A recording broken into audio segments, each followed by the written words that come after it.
ಹಿಂದಿನ ಎಪಿಸೋಡ್ನಲ್ಲಿ ನೀವು ನೋಡಿದ್ರಿ, ರಾಹುಲ್ ದೂರ ಮಾಡಬೇಕು ಅಂತೇಳಿ ಇಲ್ಲ ಸಲ್ಲದ ಅಪವಾದಗಳನ್ನ ಹೊರಿಸಿ ಸೀತಾ ತಂದೆಗೆ ತನ್ನ ಮಗಳ ಮೇಲೆ ಅನುಮಾನ ಬರೋ ಹಾಗೆ ಮಾಡ್ತಾನೆ.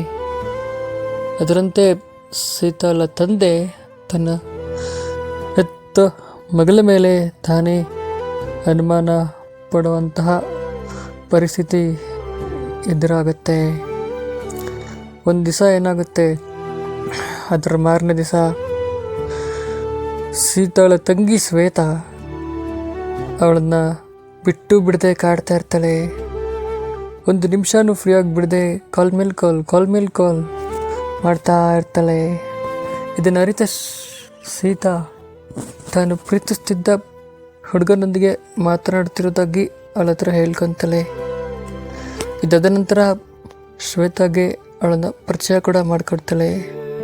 ಶ್ವೇತಾ ಎಷ್ಟು ನಾಜೂಕಾಗಿ ಮಾತಾಡ್ತಾಳೆ ಅಂದರೆ ಒಂದು ಸಣ್ಣ ಅನುಮಾನನೂ ಬರದ ಹಾಗೆ ಅದನ್ನು ನೋಡ್ಕೊತಾಳೆ. ಯಾಕಂದರೆ ಅವಳು ಹೇಳ್ತಾಳೆ, ನಮಗೆ ನಮ್ಮ ಅಕ್ಕ ಅಂದರೆ ತುಂಬ ಇಷ್ಟ, ಅಕ್ಕನ ಲೈಫ್ನ ಕಾಪಾಡೋದಕ್ಕೋಸ್ಕರ ಇದನ್ನು ಮಾಡ್ತಿದ್ದೀನಿ, ನೀವಿಬ್ಬರು ಫ್ರೆಂಡ್ಸಾ ಅಥವಾ ಪ್ರೇಮಿಗಳ ಅಂತ ಶ್ವೇತಾ ಕೇಳ್ತಾಳೆ. ಅದಕ್ಕೆ ರಾಮ್ ವಿಧಿ ಇಲ್ಲದೆ ಇರೋ ವಿಷಯನ ಹೇಳ್ತಾನೆ, ಪ್ರೀತಿಸ್ತಿರೋ ವಿಷಯ. ಇದನ್ನು ತಿಳಿದಂಥ ಸೀತಾ ರಾಮ್ ಥಾಯ್ ತಂದೆ ನಂಬರನ್ನು ಕೇಳ್ತಾಳೆ. ಆದರೆ ರಾಮ್ ಅದನ್ನು ಕೊಡೋದಿಲ್ಲ. ಫೋಟೋ ಕಳಿಸೋದಾಗಿ ಕೇಳ್ತಾರೆ. ಫೋಟೋ ಕಳಿಸಿದ ನಂತರ ಅವರು ಆ ಫೋಟೋ ನೋಡಿ ರಿಜೆಕ್ಷನ್ ಕೂಡ ಮಾಡ್ತಾರೆ. ಇದನ್ನು ತಿಳಿದಂಥ ಆ ತಂದೆ, ಆಕೆಯ ತಂದೆ ಅವತ್ತು ರಾತ್ರಿ ನನ್ನ ಹತ್ರ ರಾಮ್ ಹತ್ರ ಮಾತಾಡಬೇಕಾದರೆ ಕಾನ್ಫರೆನ್ಸ್ ಹಾಕಿಸಿ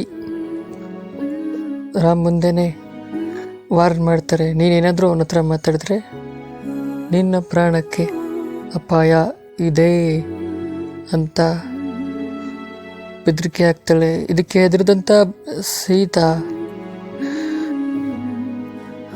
ಮಾತಾಡೋದನ್ನು ಬಿಟ್ಲ. ಇಲ್ಲ, ಇನ್ನಷ್ಟು ಅವರಿಬ್ಬರ ಮಧ್ಯ ಬಾಂಧವ್ಯ ಜಾಸ್ತಿ ಆಯಿತು. ಬಟ್ ಇಲ್ಲಿ ಸೀತಾ ಏನು ಎಡವಟ್ ಮಾಡಿದ್ಲು ಅಂದರೆ, ಅವಳು ಇದ್ದ ಜಾಗದಲ್ಲಿ ಎಲ್ಲರಿಗೂ ಗೊತ್ತಾಗ್ಬಿಟ್ಟಿತ್ತು ಅವಳು ರಾಮನ ಹುಡುಗನ್ನ ಪ್ರೀತಿಸ್ತಿರೋ ವಿಷಯ.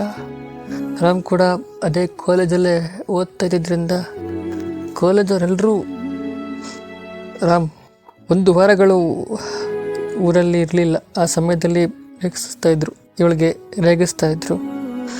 ಅಷ್ಟಕ್ಕೂ ಈ ರಾಮ್ ಸಾಮಾನ್ಯ ವ್ಯಕ್ತಿಯಲ್ಲ,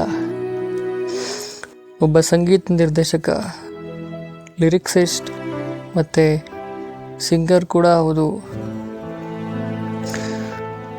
ಮತ್ತು ರಾಮ್ ಹೀಗಿರಬೇಕಾದ್ರೆ 1 ವಾರದ ನಂತರ ಕಾಲೇಜ್ಗೆ ಬಂದ ಮೇಲೆ ನಡೆದಿರುವ ಬೆಳವಣಿಗೆಗಳನ್ನು ನೋಡಿ ಅವನಿಗೆ ಶಾಕ್ ಆಗತ್ತೆ. ಶಾಕ್ನಲ್ಲಿ ಏನು ಹೇಳಬೇಕಂತ ಗೊತ್ತಾಗೋದಿಲ್ಲ. ಒಂದಿನ ಏನಾಗುತ್ತೆ, ಆಕೆಗೆ ಸೀತಾಗೆ ಇನ್ನೊಬ್ಬ ವರನೊಂದಿಗೆ ವಿವಾಹ ನಿಶ್ಚಯ ಆಗುತ್ತೆ ಆಸ್ತಿಗೋಸ್ಕರ. ಹೀಗಿರ್ಬೇಕಾದ್ರೆ ಆದರೆ ಆ ವ್ಯಕ್ತಿ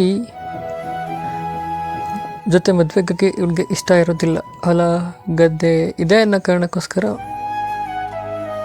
ಅವ್ರ ಅಪ್ಪ ಅಮ್ಮ ನಿಶ್ಚಯ ಮಾಡಿರ್ತಾರೆ. ಇದನ್ನು ಸೀತಾ ಕೂಡ ರಾಮ್ ಹತ್ರ ತಿಳಿಸ್ತಾಳೆ.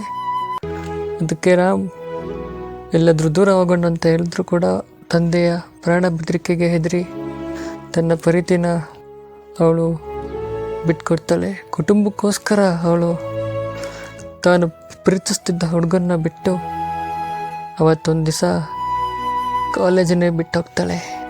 ಕಾಲೇಜಲ್ಲಿರೋರೆಲ್ಲ ಕಣ್ಣೀರು ಹಾಕ್ತಾರೆ.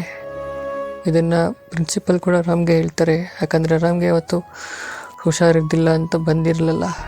ಅವತ್ತು ಅದೇ ದಿನ ನೋಡಿಕೊಂಡು ಹೋಗ್ತಾರೆ. ರಾಮ್ ಬಂದಾಗ ಈ ವಿಚಾರ ತಿಳಿದ ಮೇಲೆ ಅವನಿಗೂ ಕೂಡ ದುಃಖ ಆಗತ್ತೆ. ಇದಾದ 1 ತಿಂಗಳ ನಂತರ ಅವಳು ಮದುವೆ ಆಗಿದ್ದೆ ಅಂತ ಹೇಳಿಕೊಂಡು ರಾಮ್ಗೆ ಕಾಲ್ ಮಾಡ್ತಾಳೆ.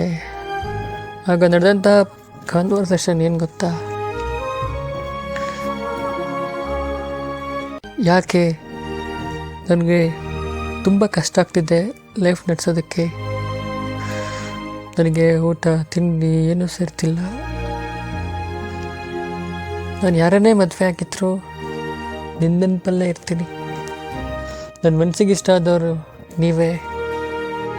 ನೀವಲ್ಲದೆ ಬೇರೆ ಯಾರನ್ನು ನಾನು ಆ ಸ್ಥಾನಕ್ಕೆ ಯೋಗ್ಯತೆ ಇಲ್ಲ ಅಂತಲೇ ತಿಳ್ಕೊಂಡಿದ್ದೀನಿ. ಅದಕ್ಕೆ ರಾಮ್ ಹೇಳ್ತಾನೆ, ಒಂದು ಸಲ ನೀನು ಯಾರ ಹತ್ರ ಆದರೂ ತಲೆ ಕಟ್ಸ್ಕೊಂಡ್ರೆ ಅವನು ಕುರುಡನೇ ಆಗಿರಲಿ, ಕುಂಟನೇ ಆಗಿರಲಿ, ಕಿವುಡನೇ ಆಗಿರಲಿ, ಮೂಕನೇ ಆಗಿರಲಿ, ಮಾತು ಬರಲಿ ಬರದೇ ಇರಲಿ, ಅವನ ಜೊತೆನೇ ಇರಬೇಕಾಗತ್ತೆ. ಯಾಕಂದರೆ ಅವನೀಗ ತಾಳಿ ಕಟ್ಟಿರೋ ಗಂಡ. ಹೀಗಿರ್ಬೇಕಾದ್ರೆ ಇನ್ನೊಬ್ಬರ ಜೊತೆ ನೀನು ಮಾತಾಡಿದ್ರೆ ಅದು ತಪ್ಪಾಗತ್ತೆ. ನೀನು ಏನು ಕಳ್ಕೊಂಡಿದ್ಯೋ ಅದನ್ನು ಕಳ್ಕೊಂಡಿರೋ ಜಾಗದಲ್ಲೇ ಹುಡುಕು.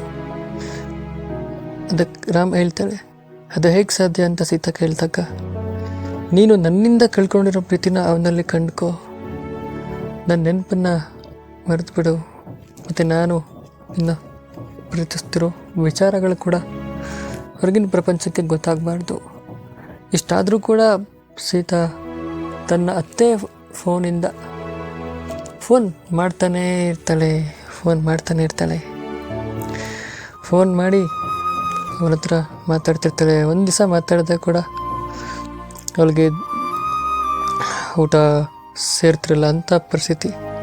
ಇವರಿಬ್ಬರು ಕಾಲೇಜಲ್ಲಿ ಹೇಗೆ ಪ್ರೀತಿಸ್ತಿದ್ರು ಅಂದರೆ ಒಂದು ನಿಮಿಷ ಕೂಡ ಒಬ್ರನ್ನ ಬಿಟ್ಟಿರ್ತಿರ್ಲಿಲ್ಲ, ಅಷ್ಟು ಬಾಂಧವ್ಯ ಇತ್ತು. ಹೀಗಿರ್ಬೇಕಾದ್ರೆ ಅಷ್ಟಲಿ ಈ ರಾಹುಲ್ ಯಾರು? ಈ ರಾಹುಲ್ ಒಳ್ಳೆಯವನ ಅಲ್ಲ. ಈ ರಾಹುಲ್ ಕೂಡ ಅಲ್ಲೇ ಇದ್ದಂಥ ಒಬ್ಬ ಶಿಕ್ಷಕಿ ಜೊತೆ ಅವನಿಗೂ ಅಫೇರ್ ಇತ್ತು. ಅದನ್ನು ತಿಳಿದಂಥ ಇವಳು ಕಾಲೇಜಿನ ಓನರ್ಗೆ ತಿಳಿಸಿದ್ದಕ್ಕೆ ಈ ಹುಡುಗಿ ಮೇಲೆ ಸೇಡ್ ತೀರಿಸ್ಕೊಳ್ಳೋದಕ್ಕೋಸ್ಕರ ಆ ಹೆಣ್ಣಿನ ಜೀವನನ ಪ್ರಿನ್ಸಿಪಾಲು ಹಾಳು ಮಾಡಿಬಿಟ್ಟ. ಆದರೆ ಅಲ್ಲಿ ಅವಳು ಬದುಕಕ್ಕೋಗದೆ, ಸಾಯಕ್ಕೋಗದೆ, ಇರೋಕ್ಕಾಗದೆ ಒದ್ದಾಡ್ತಿದ್ಲು. ಆದರೆ ಈ ಹುಡುಗ ಕೂಡ ಹಾಗೆ ಅನ್ನ ನೀರು ಎಲ್ಲ ಬಿಟ್ಟ ಅವಳ ನೆನಪಲ್ಲೇ ಕಾಲ ಕಳೆಯೋ ಹಾಗೆ ಮಾಡ್ದ. ಆದರೆ ಅನ್ಯಾಯನ ಅವಳು ಎತ್ತಿ ಹಿಡಿದು ಆ ಕಾರಣಕ್ಕೋಸ್ಕರ ಪ್ರಿನ್ಸಿಪಾಲು ಸ್ಟೂಡೆಂಟ್ ಥರ ಇರೋ ಒಂದು ಹುಡುಗಿನ ಜೀವನನ ಅವಳು ಪ್ರೀತಿಸಿದ ಹುಡುಗನಿಗೆ ದೂರ ಮಾಡಿಬಿಟ್ಲು. ತಾನು ಮಾಡಿದ ತಪ್ಪನ್ನು ಮುಚ್ಚಾಕೋದಕ್ಕೋಸ್ಕರ ಏನು ಬೇಕಾದರೂ ಮಾಡ್ತಾರೆ ಅನ್ನೋದಕ್ಕೆ ಇದೇ ಉದಾಹರಣೆ. ಅವಳು ತಾನು ಪ್ರೀತಿಸಿದ್ದ ಹುಡುಗನ್ನ ತ್ಯಾಗ ಮಾಡಿದ್ಲು. ಹಣ, ಆಸ್ತಿ ಯಾವುದೂ ಶಾಶ್ವತ ಅಲ್ಲ. ನೋಡಿ, ಕಥೆ ಇಲ್ಲಿಗೆ ಮುಗೀತು. ಯಾವುದು ಶಾಶ್ವತ ಗೊತ್ತಾ? ಪ್ರೀತಿ ಮಾತ್ರ ಶಾಶ್ವತ. ಹಣ ನೋಡಿ ಹೆಣ್ಣು ಕೊಟ್ಬಿಡಿ, ಗುಣ ನೋಡಿ ಮದುವೆ ಮಾಡ್ಕೊಳ್ಳಿ, ಯಾರನ್ನೇ ಆಗಲಿ.